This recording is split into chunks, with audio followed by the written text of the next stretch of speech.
आज गुरु कह रहे हैं हम, आज गुरु के समान अपन बनेंगे, गुरु खुद हमें अपने समान बनाएंगे। गुरु के गुरु बनाएंगे, बस एक शर्त जो दे रहे हैं कि तू जिस प्रकार पर के अधीन नहीं होना चाहता है, तू अपने अधीन किसी को मत करना। इसी का नाम साधना है। अब तुम्हारे पास पर महाराज जी व्यवहार कैसे चलेगा, बहुत अच्छी व्यवस्था बता रहा हूं, बहुत अच्छी व्यवस्था है। तुम्हें तो ये नियम ले लीजिए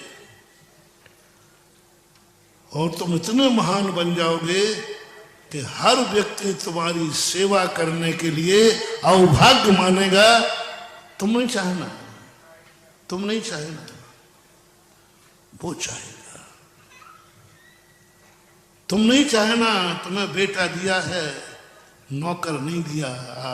क्या बात मानो, बेटा दिया है, नौकर नहीं दिया।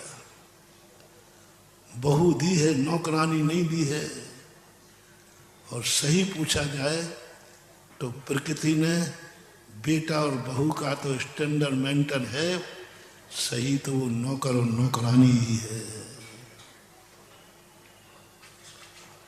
सही पूछा जाए तो तुम्हें माँ बाप नहीं मिले, बहुत अच्छे नौकर नौकरानी मिले, क्योंकि माँ बाप वही करते हैं बचपन में जो नौकर और नौकरानी करते हैं।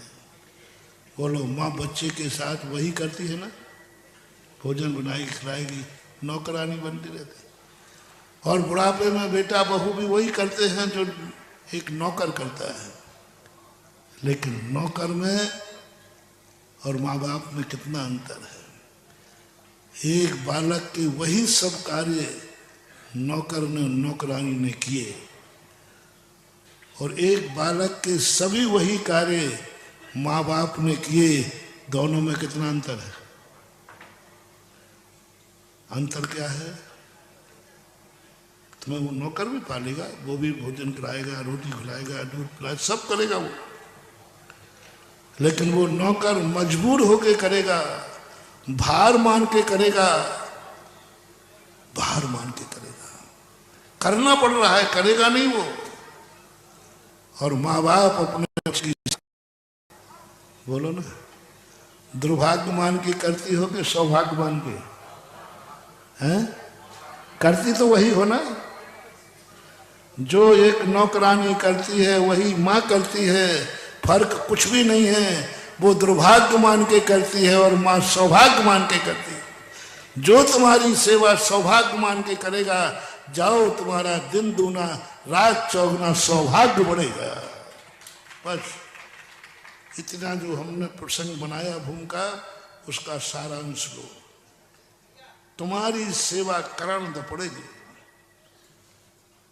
तुम्हारे कार्य कोई दूसरा करेगा तो सही। आ जाते मौके ऐसे जब करना पड़ता है। बालक है, उसकी सेवा तो किसी ना किसी को करनी पड़ेगी। बस सेवा करने वाला सौभाग्य मान रहा है कि दुर्भाग्य, आनंद आ रहा है कि वह दुख मना रहा है। माताएं शेयर करें, बच्चे का आप पालन करती हैं, उसको रोटी बना के खिलाती हैं, सब सौभाग्य मान के कि दुर्भाग्य मान के? तो जोर से नहीं बोला।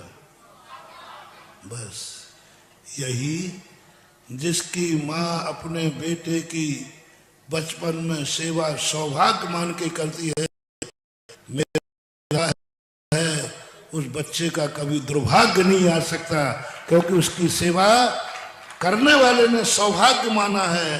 अवभाग्य है मेरे कि मैं बेटे को रोटी खिला रही हूँ, अवभाग्य है मैं मेरे बेटे बच्चे के कपड़े धो रही हूँ, अवभाग्य है मैं बेटे को पालन, अवभाग्य एकदम। हमने तो शास्त्रों में पढ़ा है, हमने तो माता मरु देवी को पढ़ा है, हमने तो माता त्रिशला को पढ़ा है।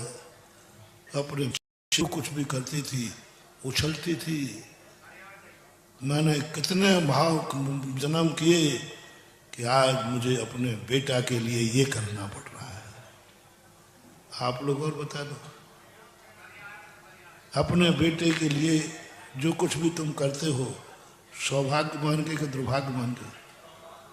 बस यही बेटे का भाग्य है। क्यों कहा गया जिस माँ बाप के बेटे माँ बाप मर जाते हैं उसका पालन अच्छे से होता है, फिर भी जगत कहता है अनाथ है, दुर्भागा है। अरे क्यों दुर्भागा है? उसका तो जीवन चला है। नहीं, सेवा करने वाले ने आनंद नहीं मनाया। सेवा में आनंद, सेवा में सदा दुख होता है। सेवक सदा और निरंतर भाव करता है कि हे भगवान ये दास्ता छूटे। लेकिन एक सेवक वो है जो दुखी नहीं होता। सौभाग्य। एक बेटे से 4 रोटी बनवाती थी। एक दिन नौकरानी से तुमने 6 रोटी बनवाई तो नौकरानी बद्दुआ देगी कि दुआ? और एक दिन बेटे ने 4 के स्थान पे 6 रोटी खाई, वो दोबारा आटा उठाना पड़े तो माँ क्या कहेगी? सौभाग्य। बस ये चाहिए, ये पॉइंट मैं दे रहा हूं। तुम्हारी सेवा सौभाग्य मान के हो रही कि दुर्भाग्य मान के? अब यही बुढ़ापे में ले लो। तुम महान हो, तुम घर के बहुत बड़े आदमी हो, तुम पुण्यवान हो, तुम्हारा बेटा बहू क्यों दिया बेटे को अधिकार है? क्यों दिया बहू को अधिकार है? क्योंकि नौकर भी कर सकता है।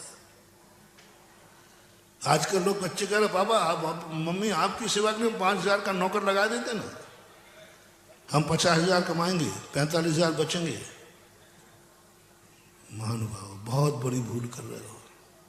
जिस माँ बाप की बुढ़ापे में सेवा नौकर से होती है वो दुर्भागा है, और जिस माँ बाप की सेवा बेटा बहू से होती है वो सौभाग्य है, महान। ये तो मात्र मैंने तुम्हें समझाने के लिए उदाहरण दिया। आइए मोक्ष मार्ग में। मोक्ष मार्ग में भगवान कैसे बन गए? क्योंकि इन्होंने एक त्याग दिया कि मैं अपनी सेवा किसी से नहीं कराऊंगा, मन से, वचन से, काय से। इसी का नाम दीक्षा है।